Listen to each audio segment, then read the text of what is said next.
for you. Daniel Rutkowski looking to go 13-0 versus Easton Douglas on Oldham.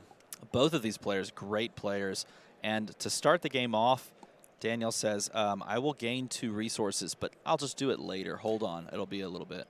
Energy Potion has really cycled into the meta, and not just for those types of like wizard-style moves, those combo pieces. They've actually been very important for those who like to go first. It's a very simple play, and it's so valuable down the line. And we do see Fi's running Energy Potion, and it helped our last Fi close out the game. Spencer closed out the game with that Energy Potion on the back of having resources from the Energy Potion there at the end.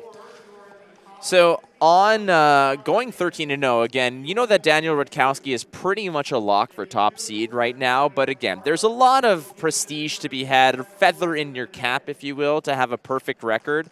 And that is basically what he's fighting for. And he's going to start off with a Belittle, showing Belittle, saying, have you met my twin brother, Belittle? Belittle, a card that is divisive within the community. You either love it or you hate it, but generally you don't fall in the middle. What do you think? Who hates that card? I don't know. I fall in the middle. Do you? Yeah, you can't. You just said it yourself. You either love it or you hate it. You're right. Sorry, I have to take a hardline stance one way or the other. What do you think? I can't be moderate anymore, can I? Choose one. I'll just say I love it. Well, you know what? Only a Sith deals in absolutes. Okay, you're right. That's a great point. Yeah. 3 go again. He's going to go fish out a Minnowism. And like you said, a very divisive card in terms of people's opinion of it.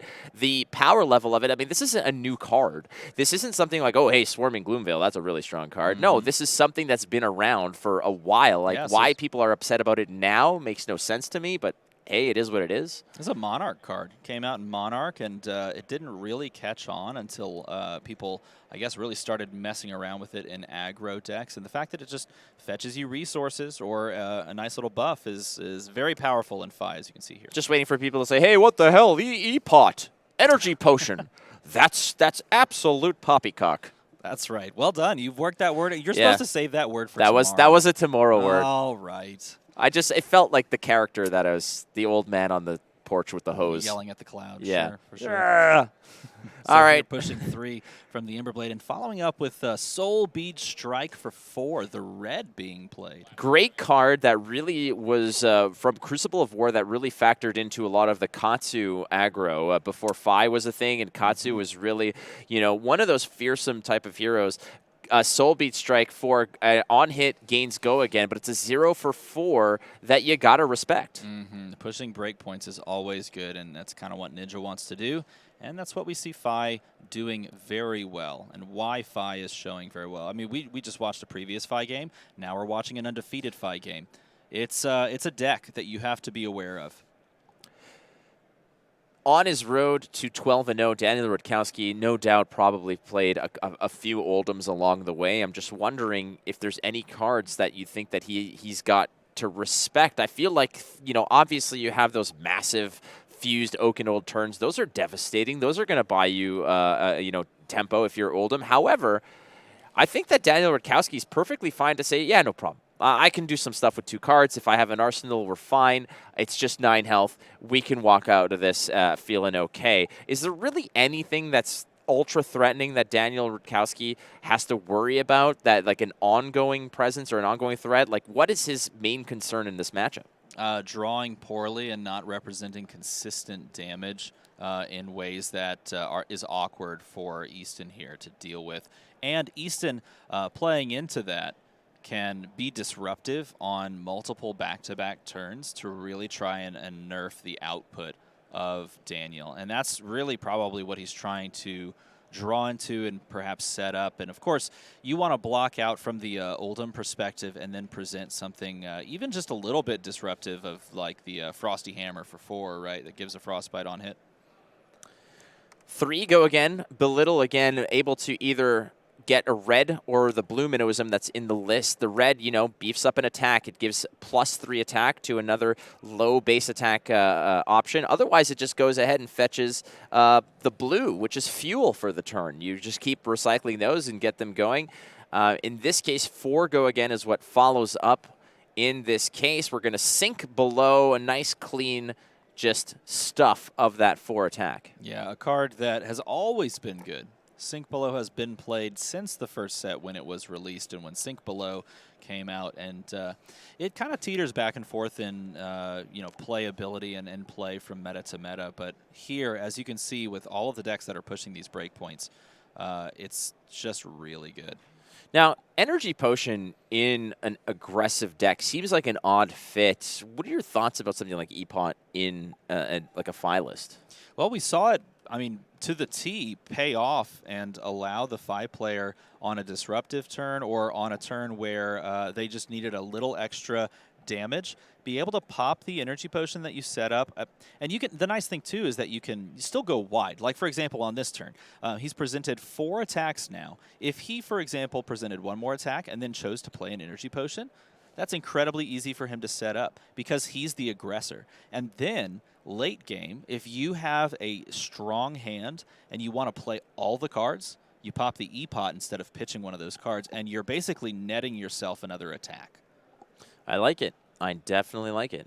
The other thing I was curious about is what you prefer. Do you prefer, when it comes to these things, do you prefer Backstreet Boys or NSYNC?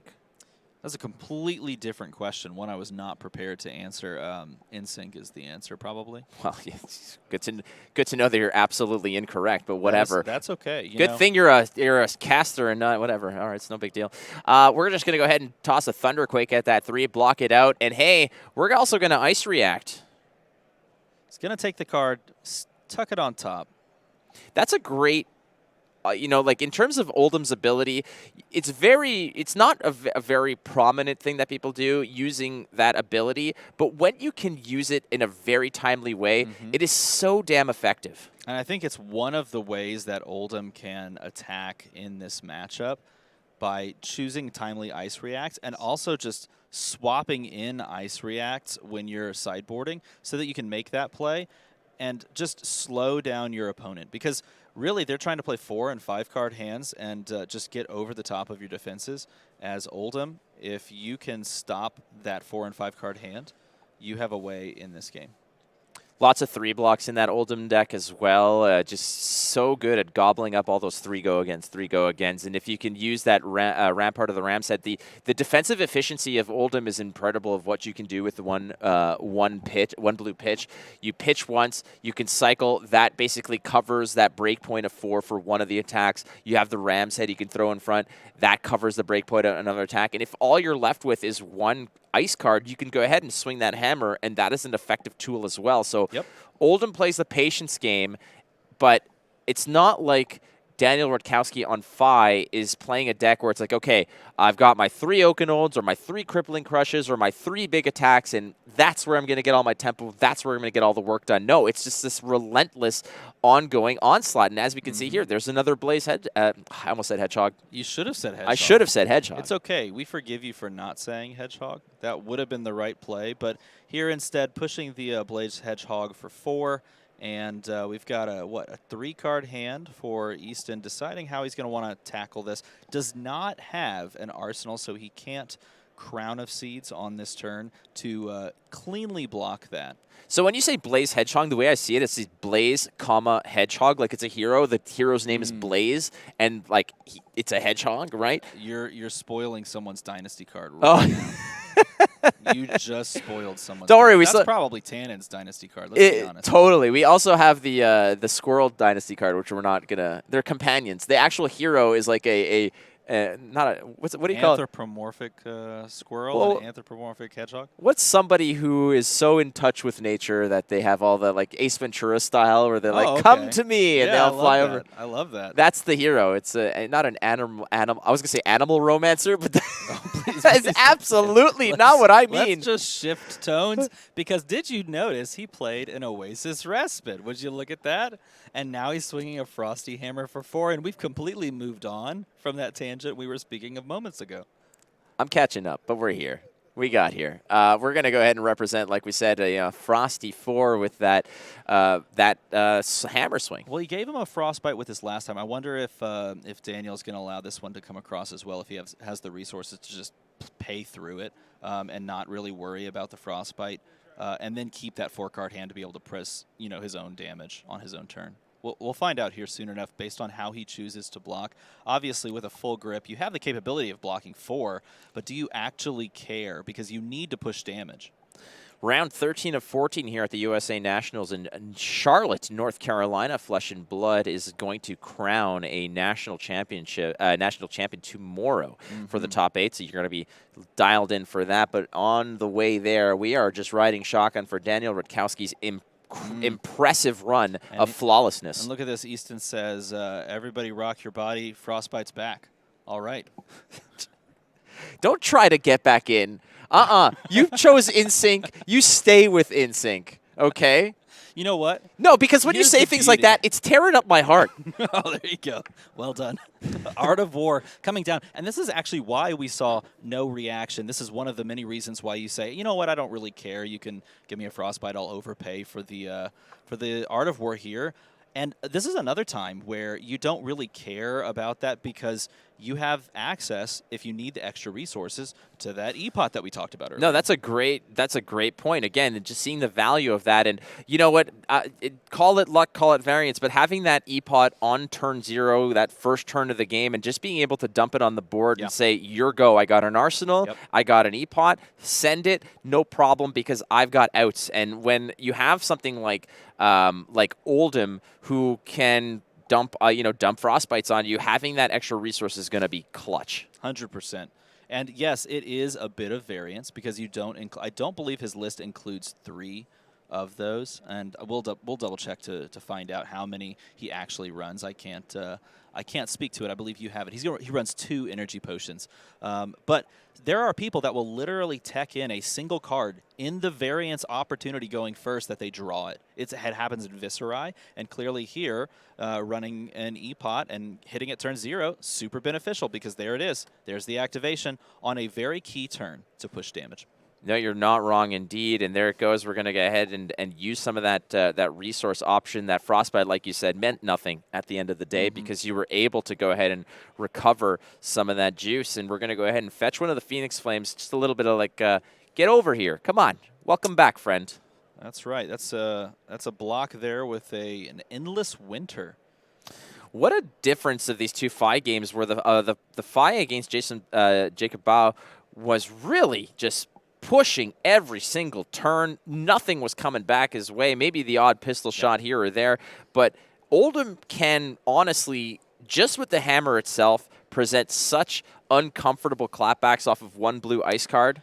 100%. Not only that, he has been able, he started off the game by presenting 10 damage. And I believe it was almost all of it was taken, was it 8 to 10 damage on that first turn. So when you're able to start off like that and push your opponent down to, like 3/4 of their health, you can work your way to this position where he's under half, and you can start presenting your own counter pressure if you can find a turn where they take the turn off, quote unquote, take the turn off, like FI ever really does that. But find a turn where you can basically take a bunch of damage and then present a pummel play, or a giant dominated attack, or something that rips cards like, what is my favorite card? The 3-cost Tear Asunder that can fall onto just about anything and make it this incredible on-hit effect.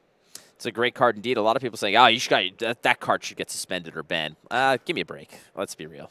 So a 3-attack Phoenix Flame, getting a little punching above its weight there. Again, it comes in as a big fat goose egg, but when you have all of this backing it up, a 3-attack is what we're looking at right here. Yeah, it's buffed by its own effect. It's buffed by Art of War to gain 2, and then it's buffed by the Shuko on top there, the Tiger Stripe Shuko, to push to 3.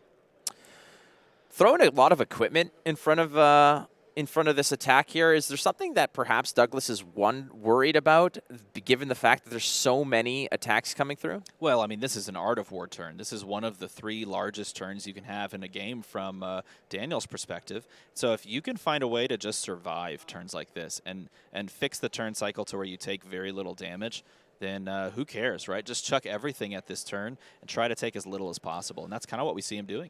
Yeah, if there's going to be turns off, much like the Oakenold Fuse turn is basically giving FI a little bit of a sort of, sit down, relax, I'm in charge now. At the same time, Easton has to respect the Art of War turn, like you said. So maybe this is the turn where you just give up everything you can, mitigate as much of the damage, and then draw back up and see what happens. I just want to point this out, too. This is something I was just thinking about as you were speaking.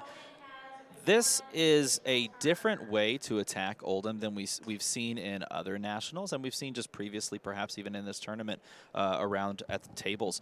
There's been no choice of like swapping into the Kodachis. It's been almost all the Searing Emberblade. We've seen a couple of different takes as far as which mask you bring. Mask of Momentum to push card draw, or Mask of the Pouncing Links to do exactly what we just saw and hit a Lava Burst for 1 billion. But there's multiple ways there to push damage and multiple avenues that FaZe are taking to try and deal with this Oldham matchup and be successful. And they're being successful. David Rude, a very tarantula out in Toronto, runs Kodachis in his list. He made top 8 at the Nationals there and really swore by them, saying that, hey, these Kodachis have put in a lot of work. Again, they're very matchup dependent. And his IQ is basically 374. Exactly, yeah, too. Exactly. Precisely. I have the IQ of a Yukon potato, so I couldn't comprehend what those matchups were or how to utilize it properly, but he knows what he's doing, and these players know what the hell they're doing. So clearly, what also needs to be really the point that needs to be pushed here is that week to week things change drastically, and what might have worked last week might not work this week. Yeah, you did a great job of pushing that point. I agree. Da-da. That was the badumching. What? Pushing the hold on. Your badumching was a da-duts, so right. It wasn't even a badumching. Okay. I don't know. It was more probably accurate to the sound than it makes. Either way, we're not here for that. What we're here for is to see what 3 or 4 attack Daniel plays next. I just want to make sure that everybody knows that Steven is a music teacher and has no clue what the instrument noises make. So I would disagree with you on that vehemently. well, joke's on you. I don't even know what that means. So an E-strike is what we're seeing here. We're going to pocket a card. Is he going to draw? Is he going to just throw a 7? Yeah, 7 is the way to go. 7. I think this is a great play. Having the E-strike, that's not necessarily what you're expecting. You're expecting to use your cards to, block these wide attacks, but then here you go, dropping a big 7 attack that still pushes a breakpoint. It's ripping 2 cards from hand, and I do think that we saw a hypothermia in the hand, which if you can establish a hypothermia, that might help.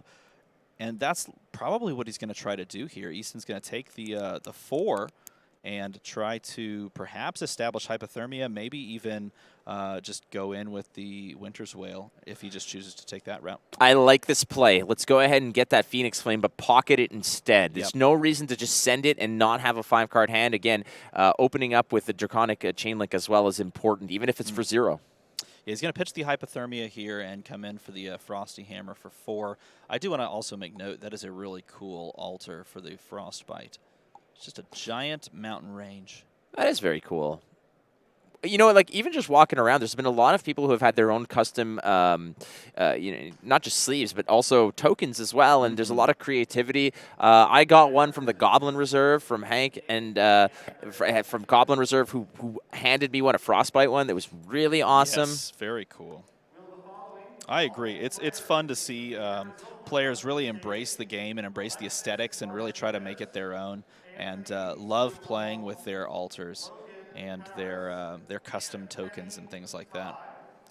So there's a 1-attack Phoenix Flame. That was the one that was recovered last turn, which was put in Arsenal. It's coming in for 1. That's just going to get met by a Rampart of the Ram's Head. Now, notable here is that Easton doesn't have an Arsenal based off of the previous turn, which is that big Artivore turn. He gave everything in the kitchen sink to block that turn out. So is this a turn perhaps where Easton hopefully can maybe preserve 2 cards, swing hammer, pocket 1? What's the objective here? Is the objective here is it to preserve 2 if you can get away without getting too close to the edge? Do you want to, or do you just trying to say, hey, I just need to have anything in the arsenal at this point to make use of that Crown of Seeds? I'd ask this question of you because I know you've played a ton of Oldham lately, but my thought is that I would love to keep a single card in hand and be able to swing another Frosty Hammer for 4 because it's working. The life totals are even. It's 14-14, and I can threaten my opponent down to 10. If they have another slow turn like they're having perhaps right now, maybe I can put together something big. But what is your take on this from the Oldham's perspective? In my perspective here, again, if I had something that I can put in Arsenal that you're likely going to see it get tossed away because of Crown of Seeds anyways, my objective here is honestly just to preserve the Arsenal because it allows you to soak one of those really awkward Phoenix Flames or even out one of those break points.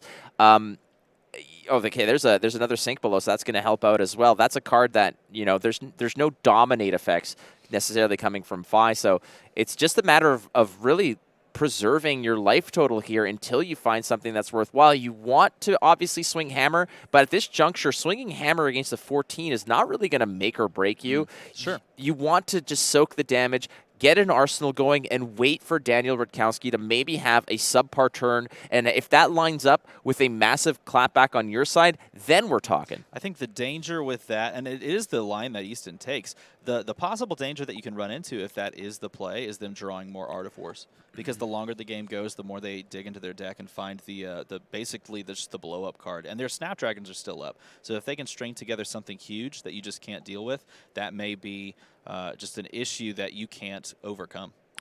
So we have a Rising Resentment into Flame Call Awakening. 3 go again into 3 go again, which are met so cleanly by all the Guardian cards, which block for 3. So nothing to necessarily fear here. But the difference is that there's a very nasty weapon that presents a 4 breakpoint and a frostbite. So I think Easton is very comfortable here just saying, all right, take 3 cards. If I can swing Hammer, we're happy here. There's nothing to worry about. At the same juncture as well, he might just be trying to wait out to the point where his Tunic hits 3 so he can get that 5-card hand and finally find some gas to start fighting back, because Phi on 14, that's some good work that Oldham's done here. That is my take as well. And honestly, if he has a blue in Arsenal right now, which I doubt it is, in fact, I would venture a guess that perhaps he's Arsenal the card like a defense reaction that might come in handy later, or it's just, Crown of Seeds fodder. But if he had a blue last turn, putting your opponent to 10 because they don't want to block as Phi and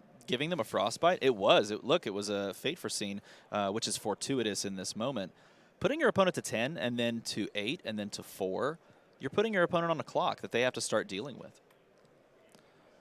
Trying to soak up as much damage as possible. And if we look, I don't think I have Easton's list in front of me, unfortunately. However, nope, that's not true. I just got it. We're taking a look here in terms of defensive capabilities. 3 Sink Belows, 2 Fate Foreseens, 2 Oasis Respites. So a lot of those have been burnt by now. Yes, have been used. So you can actually keep track of this. What's he going to do? He's going to present the Frosty Hammer for 4. This is what we're talking about.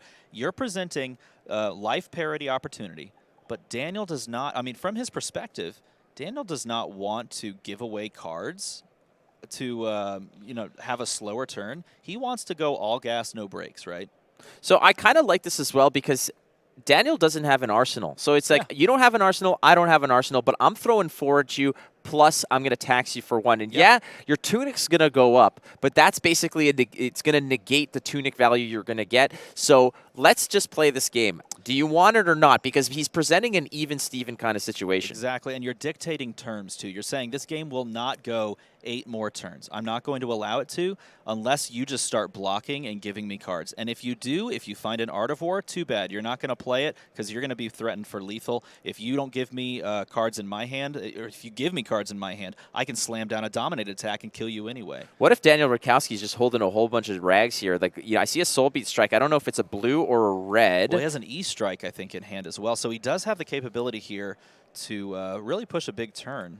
So Daniel's just buying what Easton's selling here and saying, all right, no problem. Hey, if I'm going to take 4 here, I can still get some work done. I can actually pitch, bottom a card, and have an Arsenal to perhaps actually get a very, very potent turn next turn, because 7 is no joke.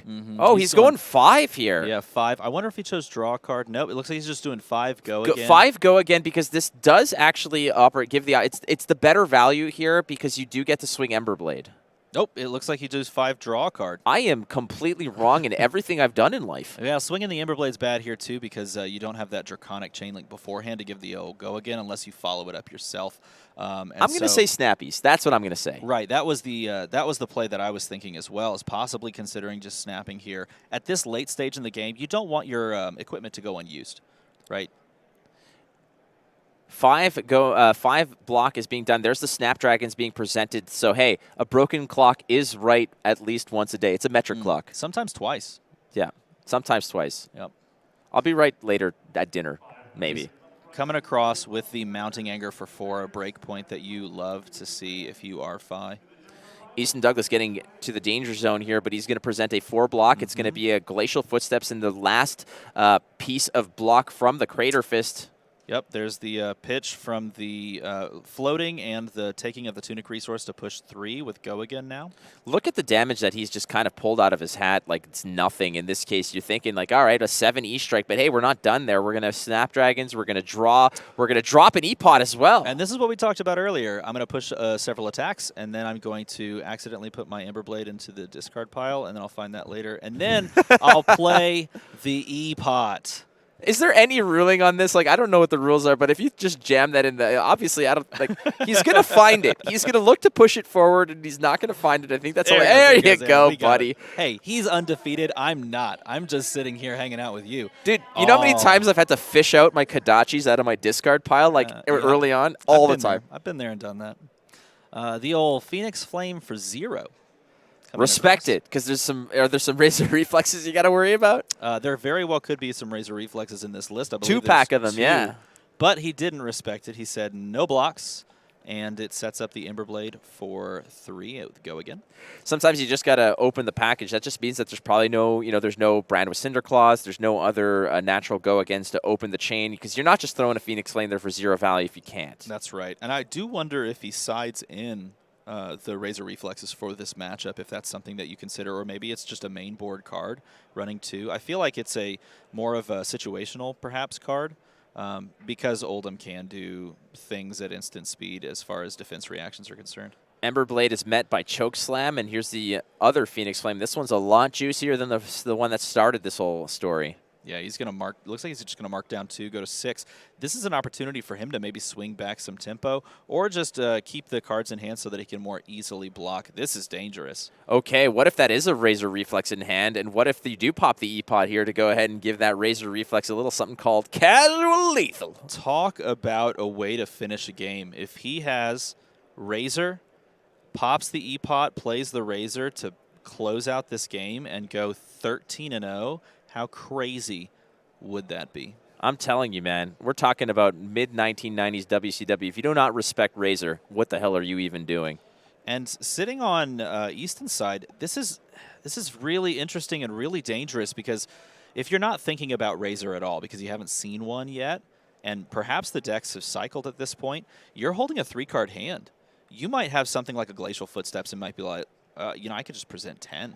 You might also say, I can just advantageously block this, and or not even block it at all and respect it, go to 2, and then do some crazy stuff myself, but he's just going to go to 2. Okay, this could be a very game-changing thing. Again, if that was a Razor Reflex, there was always perhaps an opportunity to actually Earth React, and they were going to come in with a Spinal Crush. This needs to get respected, Steven. Spinal Crush coming in. The Crush effect does make it basically to where Daniel can't do anything. All right, we got 1 resource floating. You have 1 Tunic resource as well, and a mystery card in Arsenal. I don't think we know what that is. It has been sitting there for at least 2 to 3 turns, perhaps more. He checked it, but I didn't get a glimpse of it, because this is an opportunity for him to pummel this. If he comes across with a pummel, pushing this over the top, this is going to completely shut down anything Daniel wants to do, and possibly even just present a little bit of casual lethal himself. All right, so let's just think about how this has completely changed the dynamic. We just went from a turn where Easton has been saying, okay, is there a Razor, is there a Razor, is there a Razor? Suddenly, takes it down and says, all right, I ain't biting. Do you have it? No? Okay, my turn. We're going to play this game on this side, and mine's going to hurt a lot more. It's funny because we have not seen Oldhim with the tempo much this game. He's just been playing the I would say the more controlling strategy. And look at this. It was a pummel all along. It was the pummel from the Arsenal, and he snapped that so fast that I'm pretty sure that Fjendal's Spring Tunic has a mark across where he dragged that die. Threw it across. It's currently in one of the concession stands. He just whipped it across time and space.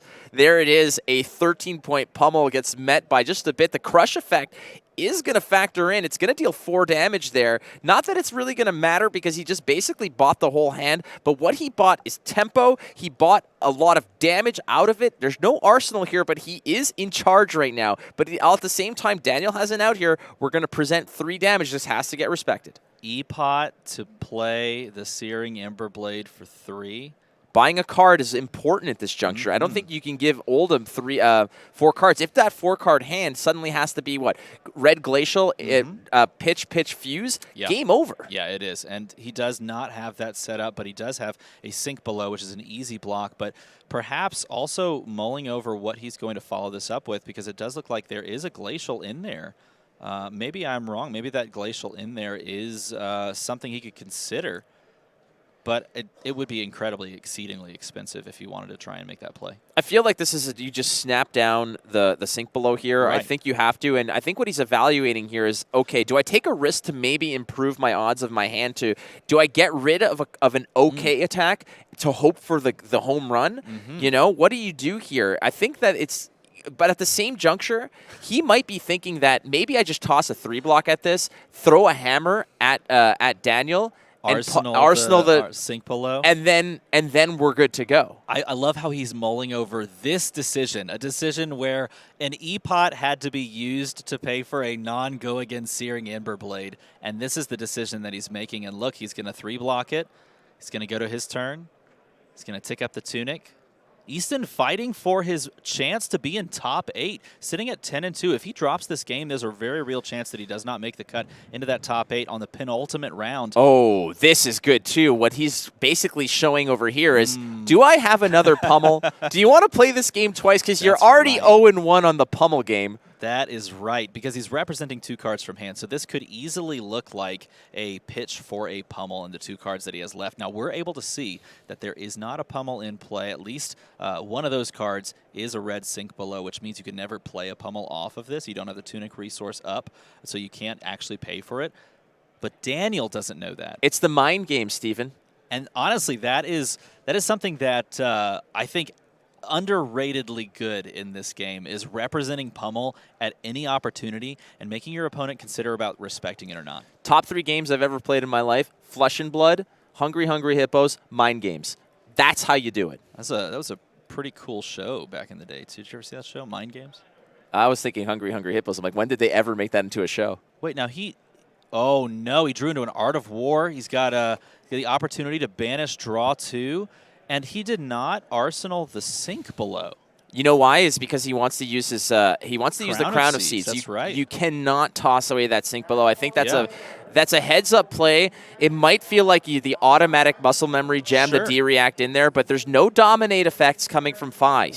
And interestingly enough, I think he has a Sink Below in hand, but he also has the Pulse in hand. And Pulse of Eisenloft is a defense reaction, but maybe kind of clunky in this scenario unless you double.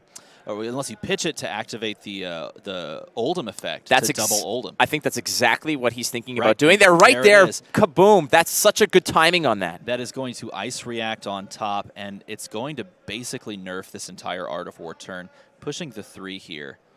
Easton has really been resilient in this. Again, he found the window to make sure that he can get an attack back. It has happened. Daniel got pummeled off of a spinal, recovered. Easton's draw up off that big tempo shifting turn wasn't what he wanted, but he did play the mind games, and he is rewarded in this case to be able to D-React at the right time with that Pulse of Eisenloft. And he is also looking at making a block with a card from hand, or making a block with this Rampart of the Ram's Head, paying the resources. And he's just going to chuck the Tunic in front of it as well, trying to keep the cards in hand just to play around any weirdness of going in, and a Snatch. And what a wonderful thing to play around, because even though it's coming for 5, you do have some capabilities here to try and prevent some of this damage. You got boots, Steven? Yep. You got to use them. Do exact 5 block here. Still has the defense reaction in the hand. You know that we're going to get this Phi reaction here. It's going to have to pay, though. You're going to have to pay heavy for it if you do. It's going to cost you 1. You do have the Tunic. You could pay the Tunic to go ahead and get the Phoenix, and the Phoenix is going to come in for 2. So that's actually lethal. That's going to peel another card off of Douglas. That's pretty good. This has been a... Both players are absolutely just hungry for the tempo. They want to be in control. He's going to try and play a 5-card hand. Daniel says, I want to play a 5-card hand. I want one last gasp at this. You're probably going to throw that hammer for 4. I could probably just take it, play a 5-card hand, and try to close this thing out. Is it even worth it maybe to just to throw? I mean, the Tunic, I guess, is completely... You're not seeing that Tunic to 3, I don't think. But is it worth it at this juncture to just throw it for no reason? Pushing yourself to 2 versus 1, it's a strange break point anyway. Maybe in a world that you live in. If you go to 2, then you could possibly more easily, and look, he might do it, more easily have another Winter's Whale attack and weather that storm with a 3 block from hand on the a previous or on the preceding turn. So if this game goes for 2 turns more, doing this play allows you to 3 block a 4 and still be alive. Flame Call Awakening is massive here, as basically anything that gets you more cards in hand is going to be huge. Here we go. Not this time, though. Spinal Crush blocks it. This is tense. Searing Emberblade blocked by the Oaken Old. There's the Phoenix Flame he fetched on the previous turn, trying to play this 5-card hand. My God, are these 2 campings? Because this game is intense. It is intense. One of the best dad jokes. I think if you made a tier list of dad jokes, that for me is S tier. I am not even a dad. That's okay. You closed it out. And he goes to 1, and this is dangerous. Going to 1. This game is exciting, Steven. Goes to a Phoenix Flame. This is a Shuko buff to 2, and he had a pummel that he's going to use for 2 exactly. There's the Razor Reflex! And he's going to use the sink below. Super exciting. This is Flesh and Blood, He thought ladies he and had gentlemen. it, and he sunk below. And he's got 1 card. Does he play for the Crown of Seeds? Does he play for the lethal? You have to play for the Crown of Seeds, I feel. You have to be able to go ahead and do as much. Nope. But he's playing for lethal right here. He's saying, you need to give me 2 cards. There's no way around it. You block with a 3 block. I guess you could block with a 3 block here, go to 1, and then you have a 3-card hand with a Frostbite. You also, if you do want the Frostbite, you can give him the Shuko. That blocks for 2 as well. That is true. That is very true. Throw the Shuko plus a card, and you're golden. Man, what year is this where you see the Razor Reflex stuffed by a sink below? This feels like Welcome to Wraith, baby, but this is Uprising. It is the U.S. Nationals, round 13. He chooses to just toss away the other Razor Reflex instead of try to represent it on this turn. Maybe he pitches the Art of War. That's fine. Not enough gas for this. No. You want to go ahead and find the cards anyways. We're going to get the Minnowism. Got the resources. Is that the red or the blue? There's an Ace Ventura joke. Is that the red or the white? New England clam chowder. What's he going to come with? He's going to block this out with a Winter's Bite. Efficiency in blocking when you're at 1 is key here. No Arsenal for Oldham. Ice React, maybe that can help you out here, but unfortunately for Douglas. I think he's going to Ice React. I think that's exactly the play at this moment. You consider it, take a card, make it a slowdown turn. Maybe you're able to single block whatever comes next. And nope, yep, that's exactly what he's going to do. There's the Searing Emberblade floating 2 resources. He can get a Phoenix Flame here as well. Yes, he can. It's going to cost you 2. And he's going to Arsenal it, not representing. He's not going to take the last card, which means that he's going to swing the hammer. 45 seconds. Again, we've sped up the clock because we've got to catch up to everyone else who's ready to go for round 14. Here they go. Trying to close this game out under time as well. They're just jamming down cards. This is tense, back and forth. Gonna Earth React. Gonna go get another Phoenix Flame. Pocket it. Okay, that's worthwhile. 10 seconds left in this matchup. It's going to be an Oldham hammer swing. No, we're going for the Arsenal. So he has to. I think that's the only play you can make because you know you're going to have to deal with 2 Phoenix Flames. Oldham has each player has one more chance Yep. to close this out. Daniel Rutkowski's flawless record on the line here. If he cannot convert here, he will go to 12-1. And Easton trying to move into that 11-2 record, which could punch his ticket into the top 8, and it comes down to turns.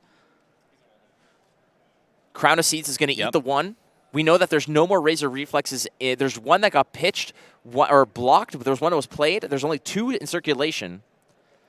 The only thing that might come across is something like a weird Ancestral Empowerment. He does run 2 in the deck, but it doesn't look like that's in there. There is a Lava Burst. That could maybe close the game. Soul Beat Strike in there as well. Yeah. But Soul Beat Strike, the on-hit is basically win the game. It's no longer go again. Yep.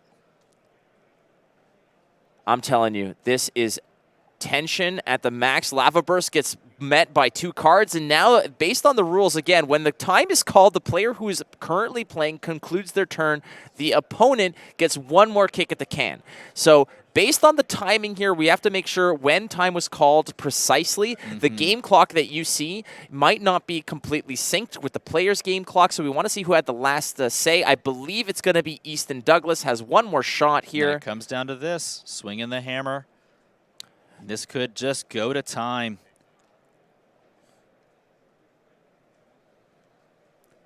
And I believe he's going to allow the hit to go through, meaning that his perfect record on